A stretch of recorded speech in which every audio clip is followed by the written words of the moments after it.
یعظکم لعلکم تذکرون، وہ تمہیں سمجھاتا ہے، تمہیں واعظ کہتا ہے، نصیحت فرماتا ہے تاکہ تم اس نصیحت سے فائدہ اٹھاؤ۔ وَأَوْفُوا بِعَهْدِ اللَّهِ إِذَا عَاهَدتُّمْ، اور پورا کیا کرو اللہ سے کیے ہوئے عہد کو، اور جب آپس میں بھی معاہدہ کر لو تو ان عہدوں کو بھی پورا کرو۔ وَلَا تَنقُضُوا الْأَيْمَانَ بَعْدَ تَوْكِيدِهَا، اور قسموں کو توڑا نہ کرو ان کو پکا کرنے کے بعد۔ وَقَدْ جَعَلْتُمُ اللَّهَ عَلَيْكُمْ كَفِيلًا، حالانکہ تم اللہ کو اپنی ان قسموں کے اوپر اپنا ضامن بنا چکے ہو۔ اللہ کی قسم کھائی ہے تو گواہ کس کو بنایا؟ اللہ کو۔ اس کو ضامن بنا کر اور پھر ان قسموں کو اور معاہدوں کو توڑتے ہو تو یہ گویا زیادتی کر رہے ہو تم اللہ کے ساتھ۔ ان اللہ یعلم ما تفعلون، بے شک اللہ جانتا ہے جو حرکتیں تم کرتے ہو۔ ولا تکونوا کالذی نقضت غزلها من بعد قوۃ انکاثا، اور اس عورت کی مانند نہ ہو جانا، اس بڑھیا کی مانند جس نے اپنا کاتا ہوا سوت، بڑی محنت سے جو سوت کاتا تھا وہ خود ہی ٹکڑے ٹکڑے کر دیا۔ یعنی کوئی معاہدہ جب تم کرتے ہو کسی قوم سے، یا کوئی عہد کرتے ہو، یا کوئی قسم کھاتے ہو اور پورے اہتمام سے اللہ کو اس پر گواہ بناتے ہو، اس کے بعد توڑ دینا، وہ ایسے ہی ہے جیسے کوئی شخص بڑی محنت سے کوئی چیز تیار کرے، ایک بڑھیا ہے سوت کاٹ رہی ہے، وہ صبح سے شام مشقت کی اور شام کو خود اس کی دھجیاں بکھیر دی اپنے ہاتھ سے۔ تتخذون ایمانکم دخلا بینکم، تم ان قسموں کو آپس کے فساد کا ذریعہ بناتے ہو۔ ان تکون امۃ ہی اربا من امہ، اس اندیشے کے تحت کہ کہیں ایک امت، ایک قوم دوسری قوم سے آگے نہ بڑھ جائے۔ یہ سب سے بڑا مظاہرہ ہوتا تھا قسموں کو توڑنے کا، کہ ایک قبیلے سے معاہدہ کیا لیکن بعد میں معلوم ہوا کہ ایک اور قبیلہ جو ہے وہ اس سے زیادہ قوی ہے، اس سے معاہدہ توڑا، اس سے کر لیا۔ یعنی یہ دیکھ کر کہ کون زیادہ بڑا ہوا ہے، کون سی بڑی قوت ہے، کون سی بڑی طاقت ہے، اور دنیاوی تھوڑا سا فائدہ دیکھتے ہوئے پچھلا جو ہے عہد معاہدہ اس کو بھول کر کسی اور سے کر لیا ہے۔ یہ جو انداز وہاں پر ہوتا تھا، یہ ایک ان کی یوں سمجھے کہ ایک بہت بڑی اخلاقی ایک برائی تھی جو اس معاشرے کا حصہ تھا، اس کو نمایاں کیا گیا کہ یہ تم کرتے ہو، اور حالانکہ معاہدے کرتے وقت اللہ سے قسم کھاتے ہو، اس کو پختہ کرتے ہو۔ انما یبلوکم اللہ بہ، اسی طرح اللہ تعالیٰ جانچتا ہے تمہیں بھی ان قسموں کے ذریعے کہ کتنا ان کو نبھاتے ہو۔ وَلَيُبَيِّنَنَّ لَكُمْ يَوْمَ الْقِيَامَةِ مَا كُنْتُمْ فِيهِ تَخْتَلِفُونَ، اور وہ یقیناً خوب کھول دے گا، واضح کر دے گا تمہارے لیے قیامت کے دن وہ سب باتیں جن میں تم آپس میں اختلاف کرتے تھے، جھگڑتے تھے۔ وَلَوْ شَاءَ اللَّهُ لَجَعَلَكُمْ أُمَّةً وَاحِدَةً، اور اگر اللہ چاہتا تو تم سب کو ایک ہی امت بنا دیتا۔ وَلَكِنْ يُضِلُّ مَن يَشَاءُ وَيَهْدِي مَن يَشَاءُ، لیکن وہ تو گمراہ کرتا ہے جسے چاہتا ہے اور ہدایت دیتا ہے جس کو چاہتا ہے۔ وَلَتُسْأَلُنَّ عَمَّا كُنتُمْ تَعْمَلُونَ، اور تم سے لازماً پوچھ گچھ ہوگی جو عمل بھی تم کرتے ہو۔ وَلَا تَتَّخِذُوا أَيْمَانَكُمْ دَخَلًا بَيْنَكُمْ، اور ان قسموں کو اپنی قسموں کو آپس کی دخل اندازی کا ذریعہ نہ بناؤ۔ فَتَزِلَّ قَدَمٌ بَعْدَ ثُبُوتِهَا، کہ پھسل جائے، ڈگمگا جائے کسی کا قدم اس کے جمنے کے بعد۔ وَتَذُوقُوا السُّوءَ بِمَا صَدَدتُّمْ عَنْ سَبِيلِ اللَّهِ، اور تم چکھو گے اس کی سزا اس بات پر کہ تم نے روکا تھا اللہ کے راستے سے۔ وَلَكُمْ عَذَابٌ عَظِيمٌ، اور تمہارے لیے ہے بہت بڑا عذاب۔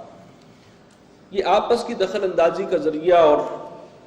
کہ پھر کسی کا قدم پھسل جائے، اصل میں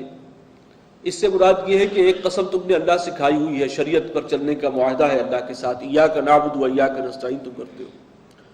اور پھر جب اس کو توڑتے ہو تو اس سے دوسرے لوگ بھی تمہارے کردار کو دیکھ کر دین سے رکتے ہیں۔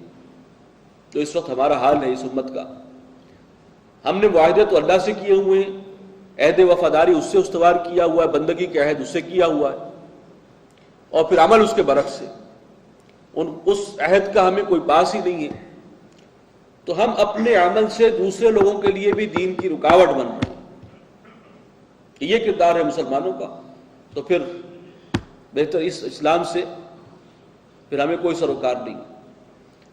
تو یہ بھی ہے، یہ بھی عہد توڑنا ہے، عہد شکنی ہے، اور اس کا نتیجہ بہت خوفناک اور سنگین ہے۔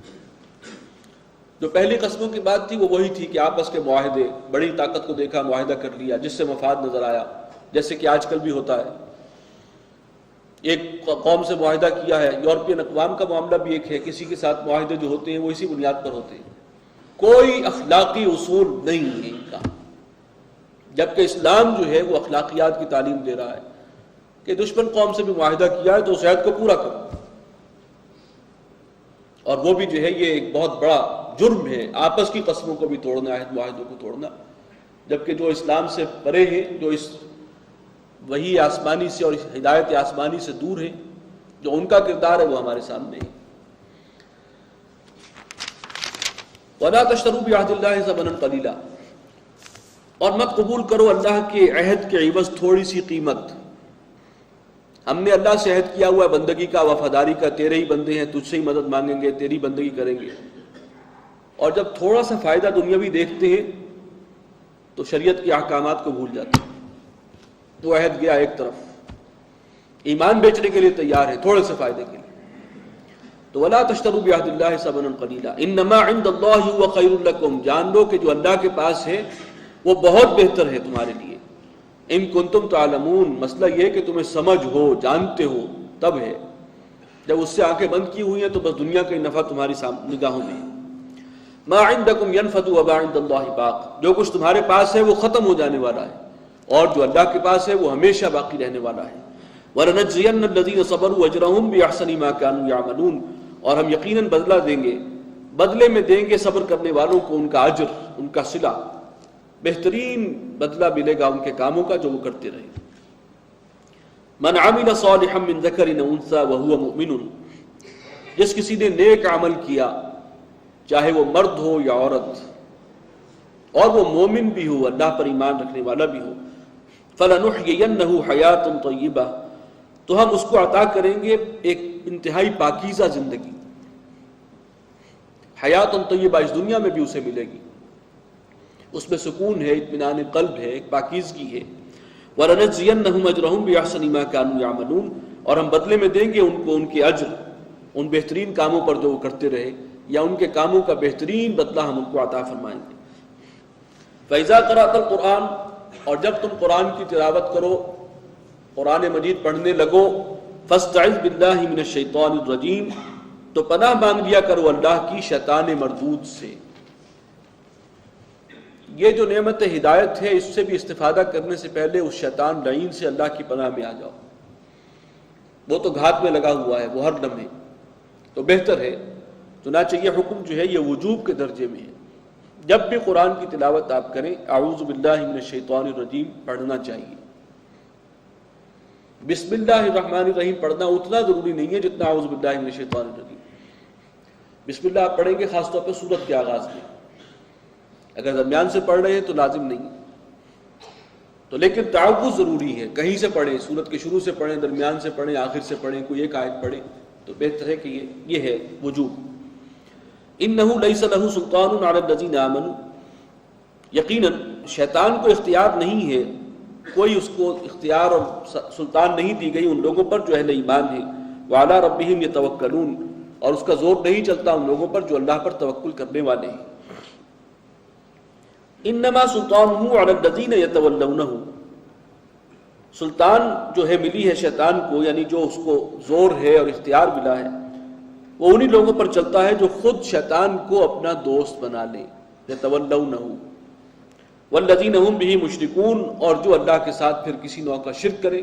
کسی کو اللہ کا شریک ٹھہرائے، تو اس پر اختیار پھر چلتا ہے شیطان کا، شیطان اپنے رستے پر اسے لگا لیتا ہے۔ وَإِذَا بَدَّلْنَا آیَةً مَكَانَ آیَةٍ، اور جب ہم بدلتے ہیں ایک آیت کی جگہ دوسری آیت، یعنی کوئی کسی ایک حکم کو منسوخ کرتے ہیں، اس کی جگہ کوئی نیا حکم لے کر آتے ہیں، وَاللَّهُ أَعْلَمُ بِمَا يُنَزِّلُ، اور اللہ خوب جانتا ہے کہ جو اس کو نازل کرنا ہے، جو وہ اتارتا ہے، پہلے کیا اتارا تھا، اب کیا اتارا ہے، اس میں کیا مصلحت ہے، پہلے حکم کو منسوخ کرنے میں وہ جانتا ہے، اس کا علم کامل ہے۔ قالوا انما انت مفتر، لیکن جب آپ کوئی آیت نسخ کی آتی ہے جس میں ایک حکم منسوخ ہو جائے تو انہیں موقع مل جاتا ہے اعتراض کرنے کا، وہ کہتے ہیں یہ تم نے اپنے پاس سے گھڑ دی، ورنہ اگر اللہ کا علم کامل تھا تو پہلے ہی اس نے آخری حکم کیوں نہیں دے دیا، پھر پہلے حکم کو منسوخ کیوں کیا۔ اب یہ انہیں ایک بہانہ مل گیا اعتراض کا، تنقید کا، انہیں تو موقع چاہیے کہ یہاں انگلی رکھنے کی جگہ ملے۔ بل اکثرهم لا يعلمون، لیکن ان میں سے اکثر اس بات کو نہیں جانتے، نہیں سمجھتے۔ ایک وقت میں ایک حکم تھا، اس وقت تقاضا حکمت کا یہی تھا، مصلحت اسی میں تھی، بعد میں جو ہے اس سے بہتر